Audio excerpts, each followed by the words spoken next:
বিপত্তারিণী পুজোর আগের দিন থেকে আজকে ব্লগটা শুরু করছি, শেষ করছি বিপত্তারিণী পুজো দিয়ে। তো আজকে ব্লগটি দেখতে থাকুন, আশা করি আপনাদের ভালো লাগবে। সকলেই আপনাদের মা বিপত্তারিণী মঙ্গল করুক এই কামনা করি। নমস্কার বন্ধুরা, বকুলের লাইফস্টাইল চ্যানেলে সকলকে স্বাগত জানাই। আজকে একটা নতুন ভিডিও নিয়ে আবারও চলে এসেছি। যেহেতু আমাদের বার বলে একটা প্রথা আছে, আমাদের বিপত্তারিণী পুজোর আগের দিনে করতে হয়। তো বার মানে বিশাল ধোয়া মোছায়, চারিদিকে পরিষ্কার পরিচ্ছন্ন, নিরামিষ খাওয়া, এটাই হচ্ছে আমাদের আজকে বারের নিয়ম।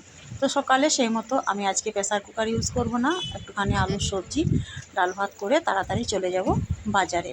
এই যে দুজনে মিলে বাজারে গেছি। এটা কিন্তু বিপত্তারিণী পুজোর আগের দিন, বারের দিন আমরা বাজার করে এসে রেখে দেবো। হঠাৎই শুনলাম মায়ের শরীরটা খারাপ, তাই মনগুলো বেশ উদাস করে আমরা চললাম বাজারে। হঠাৎ হসপিটালে নিয়ে যেতে হলো, কোনোদিনও কিন্তু মায়ের এই জিনিসটা হয় না। তো যাই হোক, আমাদের সামনে বাজার হচ্ছে বার্নপুর। তো বার্নপুর হচ্ছে আমাদের লোকাল মার্কেট, আসানসোলের লোকাল মার্কেট, কিন্তু বার্নপুরে কী বলুন তো, বার্নপুরে আমাদের ফল সবজি এগুলো খুব ভালো, টাটকা পাওয়া যায়। তো সেই জন্য মনে হলো যে বার্নপুর থেকে বাজারটা করে নিয়ে আসি, ফল মিষ্টির বাজারটা।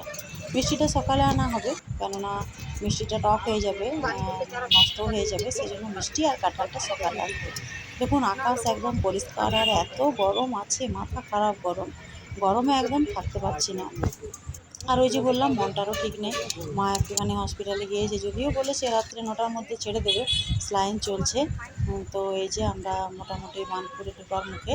আর বার্নপুরে তো নিজস্ব ঘর বাড়ি কারো নেই, বার্নপুরে বলুন তো কি ইস্পাত নগরী, মানে সব কিছু কোয়ার্টারে বেশি আছে। মার্কেটের মুখে আমরা ঢুকে পড়েছি, দোকানপাট মোটামুটি খোলা আছে, কিন্তু লোকজন এতটা নেই। যেহেতু আমরা 4টার মধ্যে চলে গিয়েছিলাম, ভিড়টা হবে বিকেলে। তো এই যে আমরা শুকনো ফল মিষ্টি যেখানে যেটা প্রয়োজন সেখানে সেটা নিয়ে নিচ্ছি।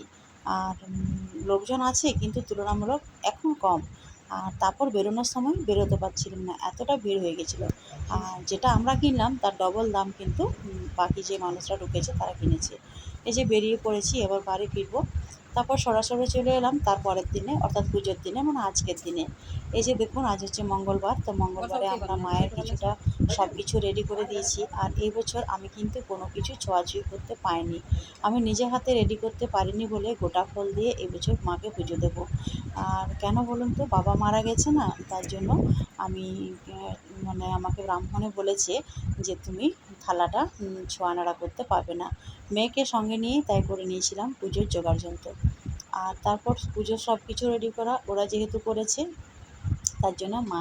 আর নিত্যদিনের পুজোটাও আজকে আমিই করলাম, মায়ের শরীরটা ভালো নেই। তো মায়ের মতো তো পারবো না, কিন্তু চেষ্টা করলাম মায়ের মতো করে পুজোটাকে করতে। তো পুজোটা আমি করে নিয়েছি। আর যে বাকি ছিল সাজানো, সেগুলো আবার সাজানো গোছানো চলছে। আর যেহেতু অনেক মানুষকে আমাদের প্রসাদ বিতরণ করতে হয়, তা বাকি যে লুচি সুজিটা আছে সেগুলো মেয়ে এখানে বানিয়েছে। ওদের একটু খাটনি হলো, ওদেরকে তো আমি এতটা আগুনতলায় আসতে দিই না। আর ওরা নিজেরাও বলছে, না হাতি মা দাদুভাই মারা গেছে, নাহলে তো তুমি আমাকে এদিকে আসতে দিতে না, আমরা শিখতেও পারবো না কোনো দিন। আমার মনে হয় ওরা বাচ্চা, ওরা পারবে না। আর আমার কাছে যতদিন আছে ততদিন ওরা একটু সুখ করে নিক, তারপর কাজ তো করবে। এই যে জানে না, তবু তো দেখুন সুজিটা বানাচ্ছে, তবু তো লুচিগুলো বানালো, টেढ़া হোক বেঁকা হোক কোনো রকম তো বানিয়েছে। আজ কিন্তু সব লুচি আমার মেয়ে বানিয়েছে, দুই মেয়ে, ছোটো মেয়ে আর বড় মেয়ে। ওরা যে এতটা কাজ শিখেছে আমি সেটা নিজেও জানতাম না। আর আমি কিন্তু কোনোদিন ওদেরকে করতেও দিইনি, খুব কম যেদিন ওদের শখ উঠেছে, যেদিন ওদের ইচ্ছে হয়েছে, সেদিন ওরা হয়তো করেছে নিজেদের মতো করে, দুটো হয়তো বা চারটে, কিন্তু এতটা 2 কিলো ময়দার লুচি ওরা কোনোদিনও করেনি। তো যাই হোক, আমারও দেখে একটু আনন্দ লাগলো যে মেয়েগুলো আমার কাজ শিখেছে, মোটামুটি শ্বশুরবাড়িতে গিয়ে করে খেতে পারবে। সময় তো হয়ে এলো, বড় মেয়ে তো কলেজ কমপ্লিট হয়ে গেছে, বিয়ে তো দিতেই হবে। একটু হয়তো লুচিগুলো মানে গোলটা কম হয়েছে, কিন্তু এই নয় যে একদম অযোগ্য, ঠিকই হয়েছে মোটামুটি। আপনারাই বিচার করে বলবেন কেমন হয়েছে। আর এই যে মেয়ে এখনও মানে চলছে ওর লুচি করা। আর তারপর হাজব্যান্ডের জন্য একটুখানি ভাত করতে হবে, সেই জন্য ভাত আর একটুখানি আলু পোস্তর ঝোল করে দিয়েছি। আচার টাচার দিয়ে আজকে খেয়ে নেবে, আর কিছু করতে পারবে না। রেডি হয়ে গেছি, যেহেতু থালা মালাও ধরবো না, আজকে একদম ফ্রি। শাড়ি পরে নিয়েছি একটা সুতির ছাপা, এটা কিন্তু কমফোর্টেবল লাগে। আর এই যে মেয়েগুলো সব কিছু থালা নিয়ে নিয়ে বার হচ্ছে। ছোট বড় মেজো যতগুলো মেয়ে ছিল সব কিন্তু এক এক করে জিনিস ধরেছে, একা তো কেউ পারবে না, আমরা হলে একাই সব কিছু নিয়ে যেতে পারি। এই যে দেখুন আমার ছোটো মেয়েটি, এই যে আমাদের কুচকুচোনা, সবাই কিন্তু একদম রেডি হয়ে বেরিয়ে পড়েছে। আর তার ফাঁকে আমরা মা মেয়ে একটুখানি ভিডিও করছিলাম।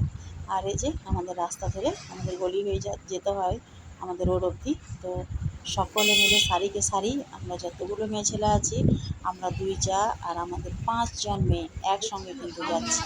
আমাদের পরিবারে এতটা মিল আপনারা কোথাও দেখতে পাবেন না। আমরা সকলে মিলে মিলেমিশে থাকি।